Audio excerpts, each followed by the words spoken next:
क्या political score settle करने के लिए देश के मुद्दों को, देश की सुरक्षा के मुद्दों को ढाल बनाना चाहिए किसी भी तरफ से?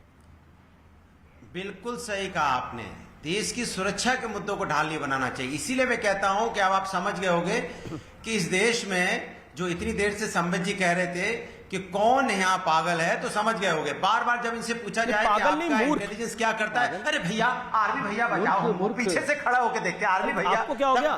अरे आर्मी पे कौन शक कर रहा है? देश की आर्मी सबसे जाबाज आर्मी हमारे देश की है। आपसे सवाल पूछता है, आप जाके आर्मी के भैया के पीछे घुस जाते हो, पीछे से बैठ जाते हो, आर्मी भैया बचाओ हमको। ये देखो हमसे सवाल पूछ रहे हैं, कोई सवाल आर्मी से नहीं पूछता, सवाल आपसे पूछता है। आप आर्मी के पीछे खड़े हो जाते हो तो ऐसा लगता है कि आर्मी से सवाल पूछा जा रहा है। जमीन ले ली तो नरेंद्र मोदी लड़ रहे हैं वहां पे, आर्मी लड़ रही है ना। अपनी ताकत दिखाइए तो सही। आपकी आपने कहा कि जमीन दे दी,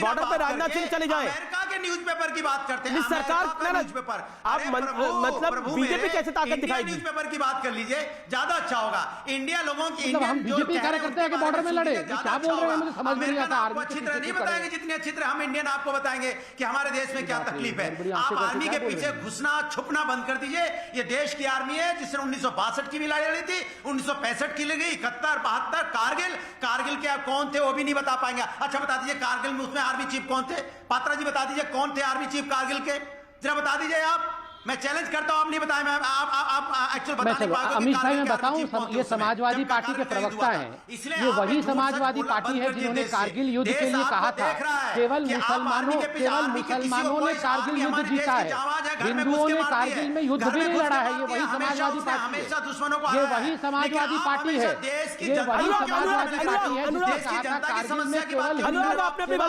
लड़ाई लड़ी है। आपसे पूछा जा रहा है कि यहाँ पे हमारी इंटेलिजेंस क्या कर रही थी? हमारे यहाँ पे हमारे इतने 120-100 लोगों के पीछे वो यहाँ साइबर क्राइम कर रहे हैं, हमारा डाटा लेके जा रहे हैं। आप जिम्मेदारी लेने से क्यों भाग रहे हो? अच्छा ठीक है, आपने समझ, आपने अनुराग आपने काफी सारे सवाल पूछ लिया। आपको पागल तो किसी ने नहीं बोला था, मूर्ख पर डिस्कशन हुई थी सुप्रिया जी और संबित जी के अंदर। पागल तो कोई डिस्कशन नहीं थी। आप एक नए शब्द को ले आए, हमको बचाओ। क्या आर्मी भैया आपके नीचे गिर रहे हैं? आर्मी हम सबकी है पात्रा जी, आपकी अकेली नहीं है। आर्मी हम सबकी रक्षा करती है, लेकिन हम आर्मी के लिए, आर्मी के सम्मान के लिए अनुराग मेरा निवेदन स्वीकार करें। क्या हो क्या रहा है, ये कहां चले जाए? अच्छा ऑडियो डाउन करना पड़ेगा अनुराग जी, एक second. Anurag ji please, humble request Anurag ji. ये क्या हो रहा है? अरे अनुराग जी ये रेलगाड़ी को रोकिए भी अब भाई। ये क्या, मेरे निवेदन तो स्वीकार। अनुराग जी चुप रहिए ना। संबित देखिए ये मतलब मुझे समझ में नहीं आ रहा, ये बोल रहे आर्मी के पीछे क्यों छुपे हो? मतलब क्या अगर एलएसी को प्रोटेक्ट करना है तो क्या मैं, सुप्रिया जी, अमित देवगन हम जाके लड़ना शुरू कर दें?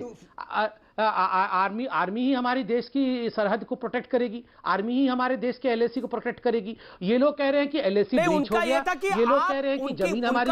उनका कहना यह था कि आपकी मंशा ये रहती है कि हम सेना के पीछे, मतलब सेना के पराक्रम के पीछे रहे, ये आपकी मंशा रहती है और जिससे आप हीरो लगे।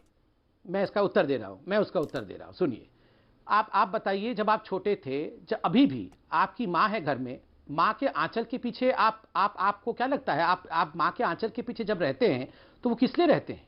आर्मी हमारी माँ है, ये देश हमारी माँ है, और हमारी माँ जो है हम अपनी आंचल पसारे हमारी रक्षा करती है, ये हमारा कर्तव्य है। और उसके लिए ये गाली देना कि आर्मी को गाली देना ये उचित नहीं है, डरा हुआ नहीं होता है। आप करिए, ऐसे नहीं हो सकता भाई। ये क्या है, इनका डाउन किया है, ये क्या मजाक है? अनुराग उनको अपनी माँ के लिए अगर आर्मी के पीछे कोई सुप्रिया कुछ कहना अपनी माँ